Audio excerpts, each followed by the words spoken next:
അല്ലേടി അപ്പൂപ്പ വന്നിരിക്കുന്ന സമയത്തെ നിന്റെ അമ്മ അവിടെ എന്താക്ക അടുക്കളയില് ഇവിടെ വന്നിരുന്ന് സംസാരിക്കാൻ പറ. അതിന് അമ്മയ്ക്ക് അടുക്കളയിൽ നിന്ന് പുറത്തു വരാൻ സമയം വേണ്ടേ? എന്റെ അമ്മയല്ലേ ഇവിടുത്തെ എല്ലാ പണിയും ചെയ്യുന്നേ. അച്ഛൻ എന്തെങ്കിലും ഒന്ന് സഹായിച്ചു കൊടുക്കുന്നുണ്ടോ? എന്താടി നിന്റെ അമ്മയാണോ ഇവിടുത്തെ എല്ലാ പണികളും ചെയ്യുന്നത്? അപ്പൊ ഞാൻ ചെയ്യുന്നൊക്കെയോ? നിന്റെ വായി നോക്ക്. അതിന് അച്ഛമ്മയ്ക്ക് ഇവിടെ എന്താ പണി? ഭക്ഷണം കഴിക്കാണ്ടി വരൂ, പിന്നെ എന്റെ അമ്മനെ കുറെ കുറ്റം പറയാൻ, അതാണോ പണി? പെണ്ണെ മിണ്ടാതിരുന്നോ. അപ്പൂപ്പ വന്നാണെന്ന് ഞാൻ നോക്കില്ല. ശ്രീകരം അതങ്ങനെയാ, ആളനെ പോലെ തന്നെ ആയിരിക്കില്ലേ വായു. എന്താ മോളെ ഇത്?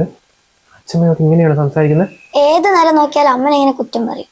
അതെനിക്ക് തീരെ ഇഷ്ടമല്ല. അതുകൊണ്ടാണ് ഞാനിങ്ങനെ അച്ഛമ്മനെ ഓരോന്ന് പറയുന്നു. അച്ഛാ ചായ എടുത്ത് വെച്ചിട്ടുണ്ട്, കഴിക്കാൻ പോ. ഇല്ല മോളെ, ഞാൻ വരുന്ന വഴിക്ക് ചായ കുടിച്ചിട്ട് വന്ന. ഇത് ഞാൻ അധികം നിൽക്കുന്നില്ല, ഞാനങ്ങ് ഇറങ്ങട്ടെ. ഇപ്പൊ തന്നെ ഇറങ്ങാനോ? ഏട്ടൻ വന്നിട്ട് പോയാ പോരെ? അയ്യോ അതല്ല മോളെ, അവൻ പണിക്ക് പോയതാണേ. ഇപ്പൊ അവളെ ഒറ്റയ്ക്ക് അവിടെ ഉള്ളൂ. കണ്ണ് തെറ്റി ഓരോ പണിയെടുക്കും. ഇത്ര കാലം ഞാൻ കൂടിയിരുന്നോണ്ട് അസുഖം ഇത്രയും പെട്ടെന്ന് അങ്ങനെ മാറിയതേ.